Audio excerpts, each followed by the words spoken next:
Hi friends, welcome to our channel. అందరూ ఎలా ఉన్నారండి? నేనైతే బాగున్నాను. మీరు ఎలా ఉన్నారో నాకు కామెంట్ సెక్షన్లో కామెంట్ చేశాను ఫ్రెండ్స్. ఈరోజు నేను అందరికీ ఎంతో ఫేవరెట్ అయిన ఎగ్ నూడిల్స్ని ఎటువంటి సాసెస్ అనేవి లేకుండా ఈజీగా ఎలా ప్రిపేర్ చేసుకోవాలి ఏంటి అనేది అయితే చూపించేస్తాను. తప్పకుండా నచ్చినట్లయితే ట్రై చేసి ఎలా వచ్చింది ఏంటి అనేది నాకు కామెంట్ సెక్షన్లో కామెంట్ చేసేయండి. ఇంక లేట్ చేయకుండా వీడియోలోకి అయితే వెళ్ళిపోదాం ఫ్రెండ్స్. ఎగ్ నూడిల్స్కి కావాల్సిన ఐటమ్స్ వచ్చేసి ఆనియన్స్, అలాగే క్యాబేజీ, క్యారెట్, నూడిల్స్, అలాగే ఒక 3 ఎగ్స్ అయితే తీసుకున్నాను.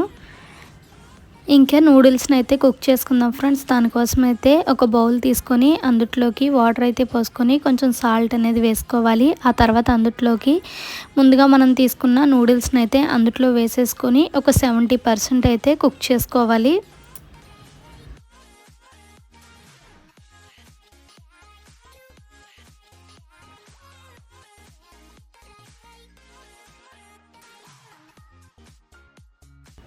నూడిల్స్ అయితే కుక్ అయిపోయినాయి కదా ఫ్రెండ్స్. ఇప్పుడు వాటిని ఒక స్ట్రైనర్లోకి అయితే స్ట్రైన్ చేసుకోవాలి.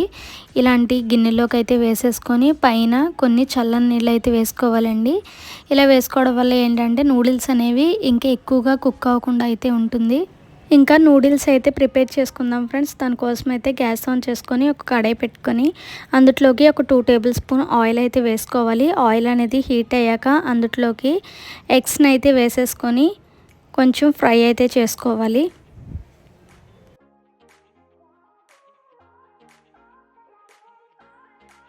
ఎగ్ అయితే ఫ్రై అయిపోయింది కదా ఫ్రెండ్స్. ఇప్పుడు అందులోకి కట్ చేసి పెట్టుకున్న వెజిటేబుల్స్ని అయితే వేసేసుకోవాలి.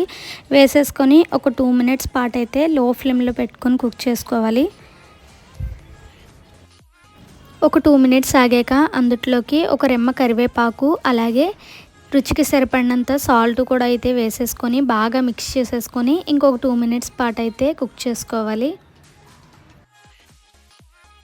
ఒక 2 మినిట్స్ ఆగాక చూస్తే వెజిటేబుల్స్ అన్నీ కూడా చక్కగా కుక్ అయిపోయినాయి కదా ఫ్రెండ్స్. ఇప్పుడు అందులోకి నూడిల్స్ని అయితే వేసేసుకొని ఒకసారి అయితే బాగా మిక్స్ చేసేసుకొని ఒక 2 మినిట్స్ పాటు అయితే కుక్ చేసుకోవాలి.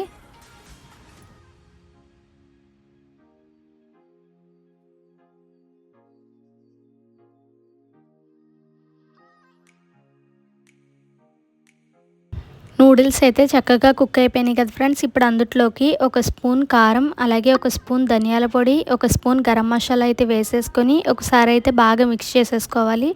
ఆ తర్వాత అందులోకి ఎక్స్ట్రా టేస్ట్ కోసమని టేస్టింగ్ సాల్ట్ అయితే యూస్ చేస్తున్నాను ఫ్రెండ్స్. మీకు ఇష్టం లేకుంటే స్కిప్ చేసేయండి. ఆ తర్వాత ఇంకా సన్నగా చాప్ చేసి పెట్టుకున్న ఆనియన్స్ వేసేసుకొని సర్వ్ చేసేసుకుంటే ఎంతో రుచికరంగా సింపుల్గా చేసుకునే ఎగ్ నూడిల్స్ అయితే రెడీ ఫ్రెండ్స్. మీకు కూడా నచ్చినట్లయితే తప్పకుండా ట్రై చేయండి. ట్రై చేసి ఎలా వచ్చింది ఏంటి అనేది నాకు కామెంట్ సెక్షన్లో కామెంట్ చేసేయండి. Thanks for watching. Keep supporting our channel. Bye friends.